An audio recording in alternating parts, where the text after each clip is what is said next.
오늘은 그리스도인 영성 6번째 시간으로 단순한 것이 가장 위대한 것이다. 지난번에 이어서 두 번째로 말씀을 드리고자 합니다. 그리스도인 영성이라고 하는 것은 하나님께서 우리를 처음 창조하셨을 때의 그 하나님의 형상, 그것을 범죄로 잃어버렸는데 그것을 되찾는 것, 이것이 그리스도인 영성입니다. 쉽게 말하면 구속은 회복입니다. 잃어버린 낙원을 다시 회복하는 것이 구속이고, 또 우리의 깨어지고 부패한 본성을 다시 새롭게 하는 것이, 하나님의 형상을 회복하는 것이 구원입니다. 그런데 그 회복해야 할 것 중에 하나가 단순성입니다. 이 내용은 일반적으로 잘 다루지 않고 제가 연수원에서 많이 다뤘던 주제이기 때문에 내용이 좀 많아서 두 번으로 나누어서 말씀을 드리고 있습니다. 지난 한 주간 동안 어떻게 사셨습니까? 좀 여유롭게 사셨습니까? 바쁘게 사셨습니까? 바쁘게 사셨죠. 아주 행복하고 편안하게 사셨습니까? 좀 불편하고 또 뭔가 마음 속도 상하고 하면서 사셨습니까? 근데 여러분, 내 자신의 하루하루를 이렇게 돌아보면서 이게 맞나? 이렇게 사는 게 이게 정상인가? 이런 생각 안 해보셔요? 이게 정말 하나님의 계획일까? 하나님이 정말 이런 세상을 만들고 나를 이렇게 살라고 구속하셨을까? 그런 생각 가끔 하죠. 그러니까 우리가 뭔가 잘못된 삶을 살고 있는 것은 틀림없습니다. 그 중에 하나가 너무 복잡하게 산다는 거예요. 그래서 지난번에 읽어드린 전도서 7장 29절에 그렇다. 다만 내가 깨달은 것은 이것이다. 하나님은 우리 사람을 평범하고 단순하게 만드셨지만, 우리 개역판에는 좀 다르지만 이렇게 히브리어를 보면 이렇게 번역할 수 있어요. 하나님은 우리를 평범하고 단순하게 만드셨지만 우리가 우리 자신을 복잡하게 만들어 버렸다는 것이다. 솔로몬은 우리가 지금 이렇게 고통하고 번민하고 불편하게 사는 이유는 하나님의 원래 우리를 창조하신 단순성을 잃어버렸기 때문이라고 지적하고 있는 거예요. 그래서 예수님께서는 마르다야 마르다야, 너는 많은 일로 염려하며 정신이 없구나. 그러나 꼭 필요한 것은 한 가지뿐이다. 그게 무엇이었죠? 예수님의 무릎 아래 앉아서 말씀을 듣는 거예요.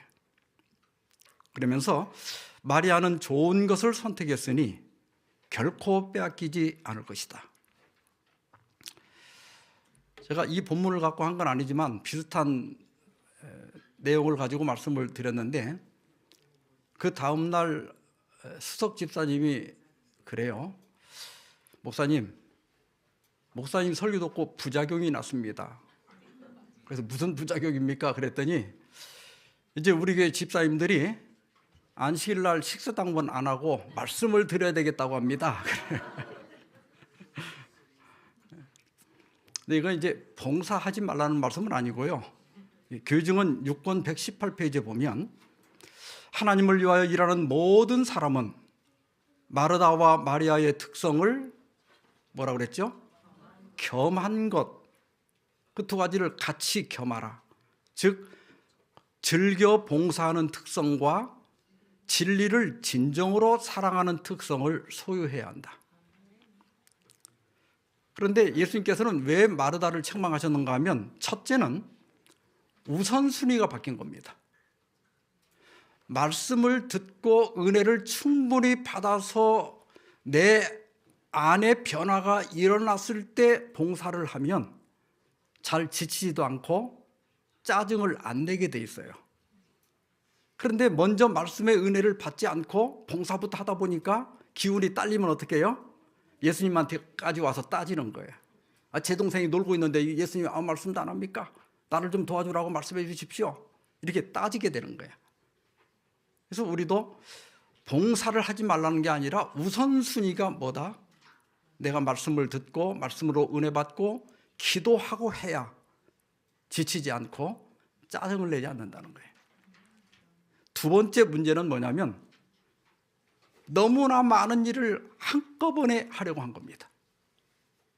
한 가지면 족하다. 그러니까 단순성의 교훈을 주신 거죠. 그래서 단순한 것이 가장 위대한 것이라고 하는 이 경고는 오늘날 우리에게 큰 울림을 주는 겁니다. 예술적 아름다움은 절제된 음에서 나오는 거예요. 또 절제된 선, 때로는 절제된 율동이 있을 때 아름다운 거예요. 너무 막 노래를 부르는데 소리만 질러도 은혜가 없는 거예요. 때로는 음을 절제할 줄 알아야 되잖아요. 마찬가지로 종교적 성스러움도 단순성에서 나오는 겁니다. 우리가 많이 일하고 열심히 일하고 이렇게 하는 것도 중요하지만 때때로는 멈출 줄도 알아야 되고 또 절제할 줄도 알아야 하는 겁니다. 지난번에 생각의 단순화, 문제의 단순화 두 가지를 말씀드렸고 오늘은 시간의 단순화, 공간의 단순화, 관계의 단순화에 대해서 말씀드리겠습니다. 세 가지를 시간 내에 다 할 수 있을지 모르겠어요. 설교를 단순화하려고 그러는데 잘 안 되더라고. 먼저 시간의 단순화입니다. 마가복음 6장 31절 이르시되 너희는 따로 한적한 곳에 가서 잠깐 쉬어라 하시니 이는 오고 가는 사람이 많아 음식 먹을 겨를도 없습니다. 그러니까 예수님도 쉼의 필요성을 인정하신 거예요. 사람들은 잠깐 쉬는 시간을 가져야 됩니다. 우리나라 사람들은 좋게 말하면 너무 부지런하고 나쁘게 말하면 너무 바쁘게 삽니다. 옛날에는 먹고 살기 위해서 할 수 없이 부지런할 수밖에 없었지만 지금은 필요 이상 더 얻고 누리고 가지기 위해서 바쁘게 살아요. 인터넷에 보니까 외국인이 본 한국인들의 빨리빨리 베스트 5가 있더라고요. 첫째, 자판기 나오는 곳에 손을 넣고 기다린다. 그게 다 나온 다음에 집어도 되는데 미리 손을 넣고 기다려요. 주유소 가서 제가 이렇게 기름을 넣을 때 보면 기름을 다 넣고 이제 마지막 이렇게 그 기름 주유기를 이렇게 놓고 영수증 받는 데로 가면 영수증이 나오면서 뭐라고 나와요? 영수증이 나오는 중이니 잡아당기지 마세요. 영수증이 나오는 중이니 잡아다니지 마세요. 그게 계속 나와. 그게 아마 한국에만 있을 겁니다. 그 나오는 시간을 못 기다려서 그걸 잡아당기려고 하는 거예요. 두 번째, 화장실에서 볼일을 보며 양치한다. 남자들이 많이 그러겠죠. 세 번째, 이제 인터넷을 하다가 웹사이트가 3초 안에 안 열리면 F5를 연타하거나 아니면 닫는다. F5가 새로 고침이에요. 다른 나라 사람들은 잘 기다리는데 한국 사람들은 누르면서 빨리 안 나온다고. 또 네 번째로 가게 주인이 카드 서명을 대신한다. 저도 음식점 가서 깜짝 놀란 게 카드를 주면 자기가 내 카드 갖고 동그라미 하나 긋고 그냥 주더라고. 외국에서는 있을 수가 없는 일이죠. 그 다음에 다섯 번째로 엘리베이터 닫힘 버튼을 계속 누른다. 그 외에도 버스와의 추격전. 이게 외국 사람들이 볼 때는 버스가 와서 설 때까지 있질 않고 오면 저기 오면 쫓아가고 지나가도 쫓아가고 이게 이상해 보이는 거예요. 그 다음에 영화관에서 크레딧이 올라가기 전에 나가기. 그러니까 이 외국 사람들은 그 영화를 만든 감독이나 제작진에 대한 예우를 위해서 마지막 이제 뭐 누가 만들고 나오잖아요. 이름들이. 그걸 봐주는 것이 예의래요. 근데 한국 사람들은 우리 늦게 일어나면 이제 막 입구에 몰리니까 먼저 빠져나가려고 그거 다 보지 않고 일어난다는 겁니다. 비행기를 타보면 미국 비행기 타는 거하고 한국 비행기 타는 거하고 전혀 다릅니다.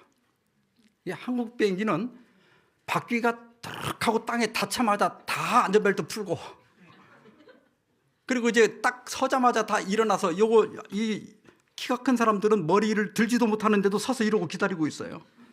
그 앉아 기다리다가 저 앞사람 나갈 때 나가도 충분하잖아요. 이 빨리빨리 때문에 우리 한국이 이만큼 발전할 수 있었지만 또 그만큼 이 조급성 때문에 많은 충돌이 일어나고 또 서로 간의 관계가 훼손되고 싸우고 또 화내고 이런 일들이 자꾸 벌어지는 겁니다. 파스칼은 인간의 모든 불행은 단 한 가지다. 그게 뭐냐면 고요한 방에 들어앉아 휴식할 줄 모른다는 데서 비롯된다. 이것이 모든 인간의 불행의 중요한 요인이 된다고 하는 겁니다. 요즘은 방에 들어앉아도 쉬질 않습니다. 뭐 때문에? 스마트폰 때문에.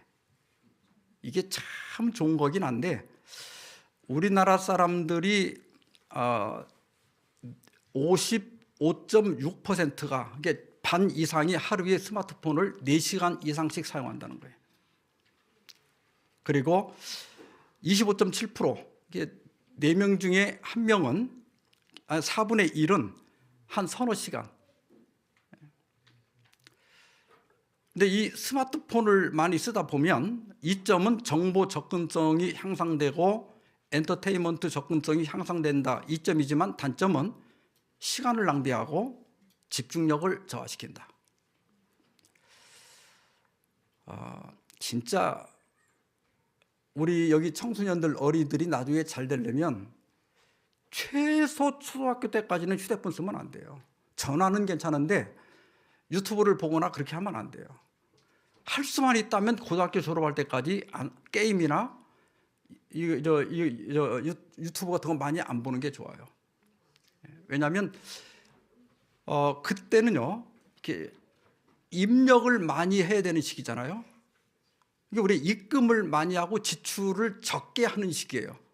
그래서 돈을 젊었을 때 많이 저축해 놔야, 머리에다 많은 걸 담아놔야 나중에 나올 게 많아서 어디 가도 인정받는 사람이 되는 거예요. 그런데 게임이나 또 영상이나 요새 쇼폼 이게 1분 30초 이거 보다 보면 끝도 없거든요. 이건 머릿속에 남는 게 하나도 없어요. 그냥 시간 낭비하는 거예요, 다. 그러면 이제 젊었을 때, 어렸을 때 여기다 넣어놓은 게 하나도 없죠. 그러니까 나이가 들어서 사회생활에 나가보면 실력이 있어야지. 뭐를 할 줄도 모르는 거예요. 그래서 지금 우리 어렸을 때일수록 자연을 많이 접해야 되고 특히 책을 많이 읽어야 돼요. 그래야 나중에 입력을 많이 시켜놔야 정말 유용한 사람이 되고 어떤 장소에 어떤 일을 하더라도 할 수 있는 능력 있는 사람이 됩니다. 뭐 할 거 없으면 유튜브 하면 되지 그러는데 그거 다 성공하는 거 아니에요. 그래서 우리가 청소년 때부터 또 우리 성인들도 마찬가지예요. 잠자기 직전까지 휴대폰 들여다보고 있으면요 부부간의 대화가 하나도 없어요. 그러니까 정이 없는 거예요. 그러니까 이제 정이 안 들었으니까 남편이 아내 보면 짜증나고 아내가 남편 보면 짜증나는 거야. 그냥 저 인간 이렇게 되는 거예요. 처음에는 그이 그러다가 나중에는 저 인간이 되더라고요. 이게 사람이 자꾸 이렇게 손도 마주 잡고 자주 대화를 나누고 또 피부 접촉을 하고 이런 것들이 굉장히 중요한 겁니다. 하나님께서 우리에게 안식일을 주시면서 여세 동안은 힘써 내 모든 일을 행할 것이나 그러나 안식일에는 아무 일도 하지 말라 그랬습니다. 안식일에 아무 일도 하지 마라, 이런 거 저런 거 하지 마라 그러면 화내는 사람들이 있어요. 근데 사실은 이 안식일 계명은 금지가 아니라 휴식에 대한 명령이에요. 금지시키는 게 아니라 네 몸도 쉬고 마음도 쉬고 머리도 쉬어라. 근데 쉬라는 데 승질 내는 사람이 있어. 근데 우리 학교 다닐 때 쉬는 시간이 좋잖아요. 이게 쉬라는 거야. 그런데 진정한 쉼은 느림에 있습니다. 그래서 여러분, 안식일에는 좀 느리게 생각해야 돼. 너무 서두르지 말고 좀 천천히. 그래야 진정한 안식을 누리게 됩니다. 피에로 쌍소가 이분이 1998년에 느리게 산다는 것이라고 하는 책을 냈는데, 이 책은 전 세계에 느림의 물결을 일으킨 책입니다.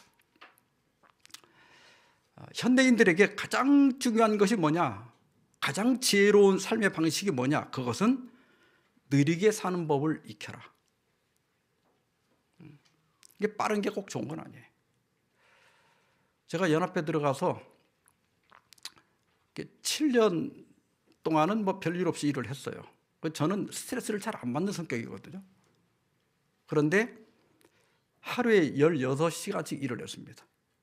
12시 이전에 퇴근한 적이 없어요. 그때 너무 많은 일을 맡았고, 저는 제가 스트레스를 받는다고 생각을 안 했는데 한 7년쯤 되니까 조금씩 이상이 나타나는 거예요. 아침 잘 먹고 출근했는데 이게 일하다가 전화가 와서 때르르 이렇게 전화가 울려서 전화 받으려고 고개를 돌렸는데 땅바닥이 막 돌기 시작하는 거예요. 그러다 조금 지나면 입에 침이 고이고 조금 있으면 토하고, 다른 사람 볼까 봐 집사람 전화로 불러갖고 집사람이 차다 태워다 집에 가서 막 찜질을 하고 이제 한숨 자고 나면 괜찮아지고, 그렇게 하다가 결국은 8년째 되던 해에 쓰러졌어요. 이제는 뭐 약이고 뭐고 먹기만 하면 다 토해내는 거예요. 몸무게가 50kg까지 떨어지고 뼈하고 가죽만 남았었어요. 그래서 방송도 그때 다 중단했어요. 방송을 그냥 그대로 했더니 전화가 사방에서 오는 거예요. 목사님 얼굴이 왜 그러냐고.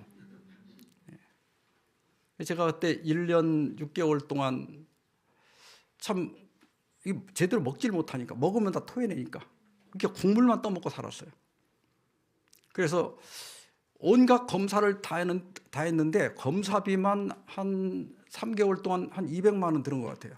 내시경 검사 3번이나 하고 췌장 검사, 대장암 검사, 뭐 간 검사, 나중에는 전신 검사를 70만 원 주고 다 했는데도 병명을 못 찾는 거예요. 저보고 정신과를 가래. 그래서 저는 아니 정신과는 미친 사람이나 가지 내가 거기를 왜 가나. 가라고 하니까 이제 갔죠.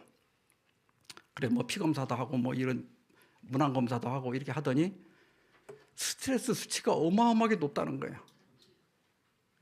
그러면서 이분이 저보고 좀 쉬라는 겁니다.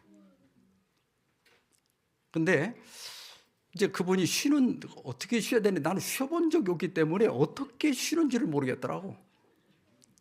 그분이 뭐 좀 일하다가 이렇게 차 마시는 시간도 좀 갖고, 제가 지금까지도 그래서 차를 마시는 거예요.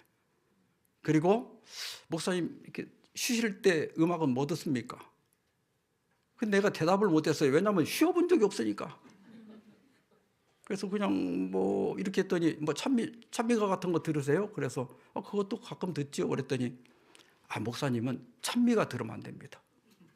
그래서 왜요? 그랬더니 목사님들은 이 신앙이 자기 직업이기 때문에 쉴 때 다른 설교를 듣거나 찬미를 들으면 뇌가 쉬지를 않는데요. 뭘 들어야 됩니까? 그랬더니 목사님은 뽕짝을 들으세요.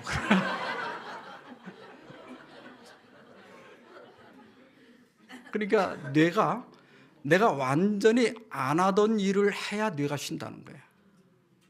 그러면 여러분들은 엿새 동안 힘써 내 모든 일을 해야 되니까 안식일은 어떻게 해야 돼요? 세상 일을 완전히 잊어야 돼. 그리고 영적인 일에 올인해야 여러분의 마음과 뇌가 쉴 수 있는 겁니다. 피에로 쌍소는 느리게 살기 위한 9가지 태도를 얘기해 줬는데 이것만 해도 1시간 다 갈 텐데 그냥 간단하게 설명하겠습니다. 첫째는 한가롭게 거닐기. 요즘 이렇게 걸으려고 하면 걸을 데가 얼마나 많아요. 우리나라 얼마나 잘 해놨어요. 그러니까 그런 때 이렇게 걸으시면서 좀 쉬어보시고, 특별히 제가 숙제를 드립니다. 여기 부부들은 걸을 때 꼭 손을 잡고 걸으세요. 이거 안 한 지 오래된 사람 많아요. 그 다음에 두 번째로 듣기입니다. 내가 너무 말을 많이 하지 말고 좀 남의 말도 들어보는 겁니다. 세 번째는 권태, 바쁜 일을 제쳐놓고 느긋함을 즐겨보라. 네 번째는 꿈꾸기, 즐거운 몽상에 빠져보는 겁니다. 우리 학생들 같으면 내가 1등을 한다면 어떻게 될까? 내가 서울대학교를 간다면 어떻게 될까? 한번 꿈을 꿔보는 거예요. 그 다음에 기다리기, 열린 자세로 결과를 기다려라. 또 마음의 고향, 퇴색된 소중한 추억을 되살려보라. 옛날 생각도 좀 해보고. 근데 요새는 휴대폰 보느라고 사람들이 생각을 안 해. 길을 걸어가면서도 뭐 꽂고서 이렇게 보다가 막 웅덩이에 빠지는 사람, 전봇대에 부딪히는 사람 그래요. 다 걸어갈 때만이라도 좀 머리를 쉬어주라고. 또 글쓰기, 포도주라고 되어 있는데 저는 느긋한 차 마실 시간을 가져라. 그 다음에 모데라토 칸타빌레, 이 음악 용어죠. 절제된 속도로 노래하듯이 이런 뜻이에요. 그러니까 극단을 피하며 모든 일에 절제하라. 몇 가지만이라도 안실마다 실행해 보시길 바랍니다. 그 다음에 네 번째로 공간의 단순화입니다. 공간의 단순화. 저장 강박증이라고 하는 게 있어요. 지금 이 부부를 잘 보시면 자기들 앉을 자리만 겨우 빼놓고는 발 디딜 틈이 없이 쌓아놓은 거예요. 대개 이 저장 강박증은 자기가 필요한 게 무엇인지, 무엇을 버려야 할지를 판단하지 못한대요. 이게 무조건 주워다 모아놓는 거예요. 근데 강박증까지는 아니라도 우리는 집안에 너무나 많은 것들을 쌓아놓고 삽니다. 젊은 사람들 집에도 이렇게 가보면 뭐 인터넷에 뭐 좋다는 건 다 사가지고 이것저것 막 엄청 많아. 근데 이런 것들이 집에 많이 쌓아놓게 되면 어떤 결과가 나오는가? 재림신도의 가정 151페이지 보면 하나님의 귀한 은혜는 전혀 중요하지 않은 것의 첫째 자리를 빼앗겼다. 많은 사람들은 향락을 위한 자료들을 모으는 동안에 행복을 위한 역량을 잃었다. 그들은 그들의 소유물이 그들에게 주리라고 희망했던 만족을 주지 못하는 것을 발견한다. 방문객과 낯선 자들의 감탄을 사기 위하여 집을 아름답게 장식하려는 이 끝없이 계속되는 수고, 이 끊임없는 고심은 그렇게 사용된 시간과 재정의 대가를 결코 지불하여 주지 않는다. 이것은 괴로운 속박의 멍에를 그 목에 메어준다. 그래서 우리가 집안에 장신구를 너무 많이 배치하는 것도 지혜로운 게 아니에요. 왜냐하면 그걸 배치해 놓으면 그만큼 손이 가죠. 그 먼지가 시간이 지나다 보면 먼지가 쌓이면 먼지도 닦아야 되고, 화분도 어떤 분들은 집안에 화분으로 가득 찼어요. 그 물 주고 그 가꾸는 것도 보통 일이 아닙니다. 그게 뭐든지 적당한 게 좋다. 제가 어제 그 로스앤젤레스 타임즈에 찾아보니까 이 제목이 대부분의 사람들에게 수집은 삶의 일부다, 이런 기사가 나왔는데 그 기사 내용 중에 이런 내용이 있어요.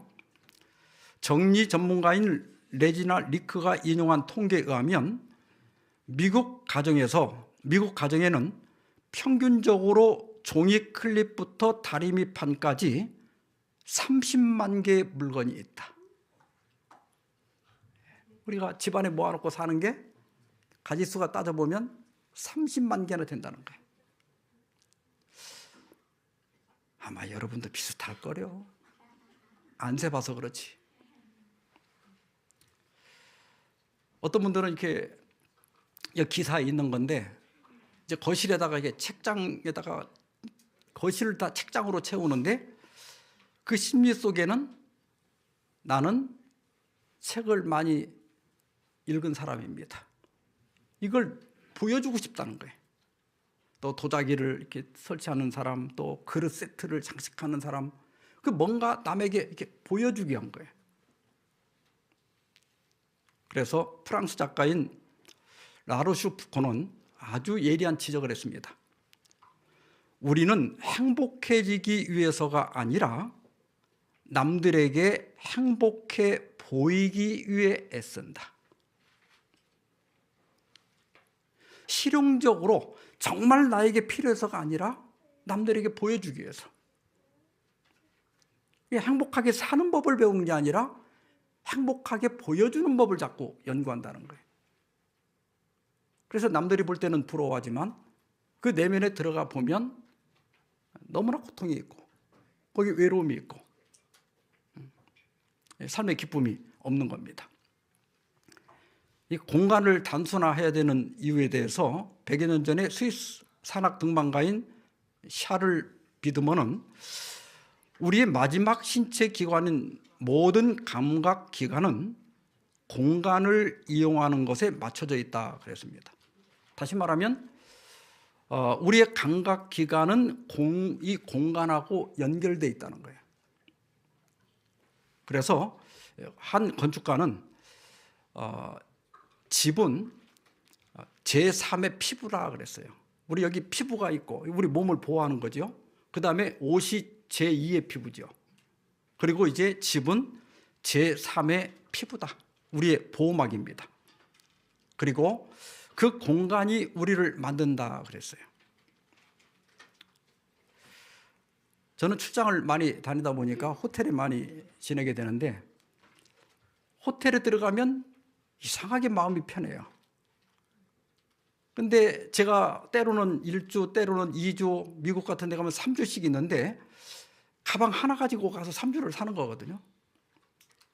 근데 물론 이제 거기서 밥은 다 해주지만은 그러나 밥하는 것 말고도 그냥 그 가방 하나 가지면 한 3주 사라지더라고. 그런데 왜 편안한가 했더니 그 호텔의 그 단순한 구조, 그것이 주는 평안함이에요. 우리가 집안을 단순하게 만들수록 훨씬 더 마음의 평안을 가질 수 있다. 그래서 여러분, 공간이 우리를 자극한다고 돼 있어요. 우리가 여기 이 교회로 오기 전에 저쪽 교회에 있을 때, 그 작은 교회에 있을 때 하고 여기 왔을 때하고 여러분들이 교회 들어올 때 느낌이 다르죠. 공간이 잡으면 뭔가 좀 이렇게 압박감이 좀 있고 뭔가 좀 답답함이 있죠. 이게 좀 넓은 데로 오면 약간 여유가 생기고 그러죠.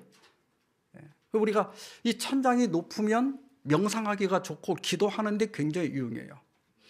근데 그런 데서는 토론하기는 쉽지 않아요. 근데 천장이 낮으면 이렇게 모여서 토론하는데 집중력이 생겨요. 그래서 이 공간이라고 하는 것은 우리 감각하고 연결되어 있는 거예요. 근데 우리가 이 공간에 너무 많은 걸 채우면 너무 많은 자극을 주는 거예요. 또 너무 아무것도 없어도 없는 것도 또 자극을 준다고 그랬어요. 그래서 아주 적절하게 공간을 꾸미는 것, 너무 과하지도 않고 부족하지 않는 것이 좋다. 디모데전서 6장 7절 8절에 보면 우리가 세상에 아무것도 가지고 온 것이 없음에 또한 아무것도 가지고 가지 못하니, 그러면서 뭐라고 그랬죠? 우리가 먹을 것과 입을 것이 있은즉 족한 줄로 알 것이니라. 이것은 실용성에 대한 권고입니다. 가식적이고 남에게 보여주기 위한 거 그렇게 살지 말고 실용적으로 정말 필요한 것만 갖고 살아라, 이 말이에요.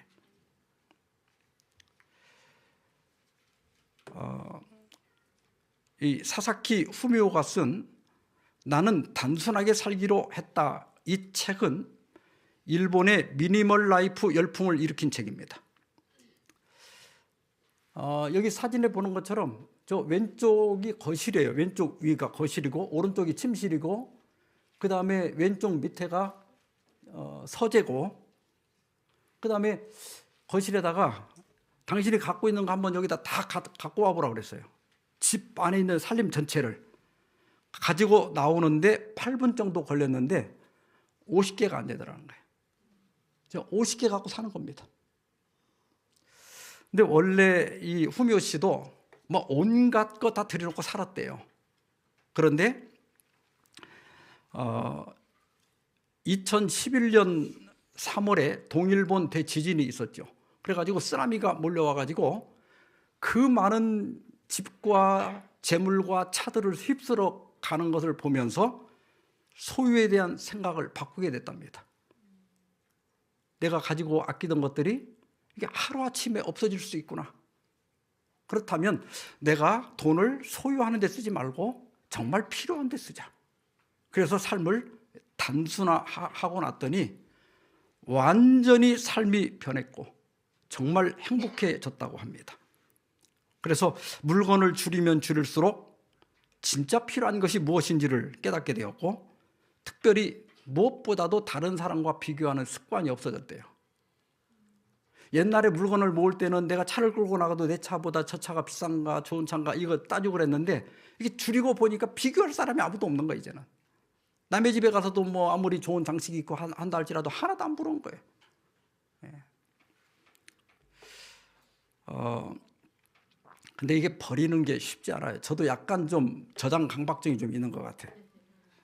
그래서 제가 연합회에 있을 때도 제 사무실이 그렇게 컸는데도 뭐가 꽉꽉 차서 버리려고 해도 잘 안 된다고 그랬더니 김대성 목사님이 저한테 뭐라고 하는가 하면 불났다고 생각하고 버리세요 이러더라고. 그래서 제가 이제 은퇴할 때 좀 짐을 많이 줄여야 되겠는데, 엄보선 목사님이 이제 먼저 은퇴를 하셨으니까 그분이 저한테 내가 방법을 가르쳐 줄게 그러더니, 목사님 책은 사모님이 버리고 그릇은 목사님이 버리래요. 자기는 이게 아까워서 못 버리는 거예요. 남이 와서 버려줘야.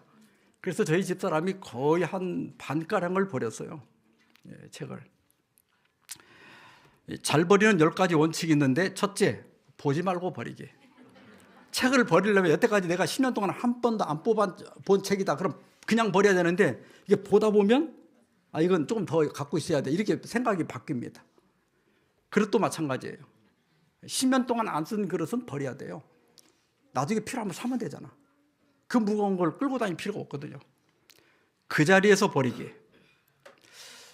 저는 이렇게 인터넷으로 물건을 사잖아요. 택배가 오면 요걸 좀 몇 번 써보고 혹시 또 반납해야 될지 모르잖아요. 바꿔야 될지 모르니까 박스를 잘 못 버려요. 못 버리다 보면 어느 날 보면 이게 몇 년씩 쌓여 있어. 근데 제가 연수원에 있을 때 거기 연수원 한 목사님은 오면 그 자리에서 뜯어서 갖다 버려버려. 그 집에는 가면 깔끔해요. 근데 이제 단점은 있더라고. 며칠 쓰다가 이게 문제가 생겨갖고 반납을 하려니까 상자가 없어가지고 저도 그분에게 많이 배워서 요즘은 즉각 버려버립니다. 또 일정량을 초과하면 버리기, 일정 기간을 넘기면 버리기, 정기적으로 버리기. 그래서 버리는 날을 한 달에 한 번씩 정해놓고 안 쓰는 것들을 모아서 그날 다 버리는 게 좋아요. 그리고 조금 아까운 건 요새 당근이 있잖아. 거기다 내놓으면 다 가져갑니다. 싸게 팔면. 그 다음에 다 쓰지 않아도 버리기. 이게 기간이 지나간 것 냉장고 열어보면 많지요. 뭐 소스 같은 거 과감하게 버리고, 또 버리는 기준을 정하기, 버리는 장소를 많이 만들기, 작은 부분부터 시작하기, 누가 버릴지 역할 분담하기. 아까 말한 대로 아내 건 남편이 버려주고 남편 건 아내가 버려주면 제일 많이 버릴 수 있습니다. 그 다음에 관계 단순합니다.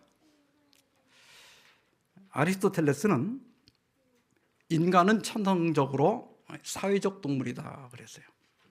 처음에는 정치적 동물이다 원래 그랬어요. 그런데 나중에 로마 정치가 세네카가 번역하면서 사회적 동물로 번역을 해서 이렇게 알려지게 됐습니다. 우리는 사회적 동물이기 때문에 관계를 맺고 살아야 되고 또 그 본능이 있어요. 그게 이제 뭐 SNS 발전에도 보면 사람들이 얼마나 이렇게 관계를 맺고 살고 싶어 하는지를 알 수 있습니다. 그런데 그렇게 다양한 관계 속에서 결국은 상처도 많이 받습니다. 상처를 주는 말, 감정과 의견을 무시해서 의사소통이 안 돼서 나쁜 소문, 배려 부족, 배응망덕, 정신 물질적 피해, 금전관계, 사업관계, 문화적 차이, 또 일하는 방법이나 순서가 다른 것, 직분 문제, 소외 따돌림 문제, 예절 문제, 의견 차이, 약속 불이행, 사소한 시비, 인격 모독, 명예훼손, 오해, 요청에 대한 거절, 하여튼 뭐 싸울 일이 많습니다. 사람은 백인백색입니다. 한 남자와 한 여자가 만나서 그것도 길에 지나가다가 아무나 데리고 사는 게 아니라 골라서 살아도 안 맞아요. 그렇잖아요? 하물며 이 교회라고 하는 공동체 이렇게 모여보면 이게 백인백색이에요. 사람이 다 다릅니다. 그러니까 너무 붙어 다니다 보면 싸우게 돼 있어요. 안 친한 사람하고는 안 싸웁니다. 그래요, 안 그래요? 친한 사람하고 싸워. 그중에 제일 많이 싸우는 사람이 부부예요. 제일 친해가지고. 그래서 제가 이렇게 상담하면서 이렇게 가만히 두 분을 이렇게 파악해 봐서 정 안 맞으면 떨어져 살아라 그럽니다. 꼭 안 맞는 사람이 꼭 붙어다니면서 그렇게 싸워. 이게 부부가 너무 안 맞으면 같이 말도 많이 하면 안 돼요. 말을 하다가 싸워. 싸워놓고 풀자고 하다가 또 싸워. 안 맞아요. 그러면 말도 많이 하지 말아야 돼. 그게 처음에는 고쳐보려고 했는데 안 고쳐집니다. 안 보는 게 제일 좋아요. 사람에게 외로움은 숙명적인 겁니다. 아담도 홀로 있을 때 외로웠습니다. 그래서 하나님께서 하와를 지어주긴 했지만 그러나 우리가 범죄함으로써 우리가 이기적인 존재가 됐어요. 다 내가 우선입니다. 나 편하면 되는 거예요. 상대방이 불편한가는 전혀 고려 대상이 아니에요. 내가 불편하면 안 돼. 그러니까 싸우는 거예요. 그래서 저는 코로나 이후에 혼자 사는 연습을 하라고 가는 데마다 제가 강조를 합니다. 자꾸 혼자 사는 법을 익혀야 돼요. 사람이 혼자 지낼 줄 모르면 누군가를 괴롭히게 되어 있습니다. 그러니까 지난번에도 제가 말씀드렸지만 어떤 집사님이 자기 남편은 이런 여름에도 냉면 한번 사준 적이 없대. 제가 그랬어요. 아니 꼭 남편이 사줘야 되냐. 그렇게 먹고 싶으면 집사님은 발이 없어, 돈이 없어. 집사님이 가서 사 먹으면 되잖아. 이게 이런 게 다 뭐냐면 누군가에게 의지하는 거예요. 누가 뭘 해주기를 바라는데 안 해주니까 원망하고 원망이 쌓이니까 미워지는 거예요.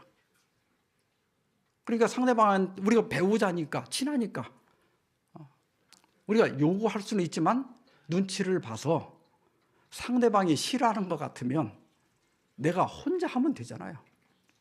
그러니까 혼자 노는 법을 익혀야 돼. 그래서 혼자도 잘 놀아야 됩니다. 특히 이제 이 부부 관계가 안 좋은 사람들은 또 자식한테 매달려요. 그리고 이제 자식 결혼시켜 놓고도 거기를 그냥 맨날 쫓아다녀. 그래서 제가 이렇게 상담해 보면 부모들만 끼어들지 않으면 지네들끼리 이혼 안 하고 잘 살 사람들이 부모가 끼어들어서 자기 아들은 괜찮다는 거야. 그냥 괜찮다는데 엄마가 냉장고 열어보고 반찬이 있느니 없느니 이따위를 하는 살림을 하는 이렇게 하니까 이제 싸움이 자꾸 나는 거예요. 그래서 자식도 이제는 지금은 시대가 달라졌어요. 오라고 초청하지 않으면 안 가는 게 좋아요. 자꾸 혼자 사는 연습을 해야 돼. 남편도 너무 의지하지 말고 믿긴 믿어야지. 그러나 의지는 너무 하지 말고 아내도 너무 의지하지 말고 같이 할 수 있는 건 같이 해. 잘 맞은 사람은 이만큼 같이 하고 잘 안 맞은 사람은 요만큼만 같이 하고 영 안 맞으면 따로따로 살아야 돼. 한 집에 살더라도 그냥 말 하루에 한 서너 마디만 하고 왜냐하면 대화를 시켰더니 부부 싸움을 해요. 안 되는 사람 안 돼. 그런 사람은 조금 떨어져 사는 게 좋아. 좋은 시가 있습니다. 정호승 시인이 쓴 수선화에게. 울지 마라. 외로우니까 사람이다. 살아간다는 것은 외로움을 견디는 일이다. 공연이 오지 않는 전화를 기다리지 마라. 눈이 오면 눈길을 걸어가고 비가 오면 빗길을 걸어가라. 갈대 숲에서 가슴 검은 도요새도 너를 보고 있다. 가끔은 하느님도 외로워서 눈물을 흘리신다. 이건 비 오는 걸 그렇게 비유한 겁니다. 새들이 나뭇가지에 앉아 있는 것도 외로움 때문이고 내가 물가에 앉아 있는 것도 외로움 때문이다. 산 그림자도 외로워서 하루에 한 번씩 마을로 내려온다. 종소리도 외로워서 울려 퍼진다. 이 정도 되면 외로움도 멋지지 않아요? 혼자 사는 것도 괜찮아요. 속 썩이는 사람하고 사느니 혼자 사는 연습만 잘 하면 혼자 사는 거 속편하고 좋아요. 그래서 제가 이렇게 재혼하려고 상담 오는 분들 가급적이면 말립니다. 늙어서 무슨 고생을 하려고 이제 와서 재혼을 하냐. 우리에게 그리스도가 있으면 얼마든지 행복할 수 있어요. 그걸 배우는 것이 그리스도인 영성입니다. 우리 찬미가 중에 이따가 우리가 마실 때 부르겠습니다만은 오직 주만 높임을 받으시고, 원래 영어 그대로 하면 not I but Christ, 내가 아니라 그리스도. 우리 찬미가에는 빌립보 1장 21절을 거기 성경절을 써놨는데 원래는 갈라디아 2장 20절에서 가져온 거예요. 이제는 내가 사는 것이 아니요 오직 내 안에 그리스도께서 사시는 것이라.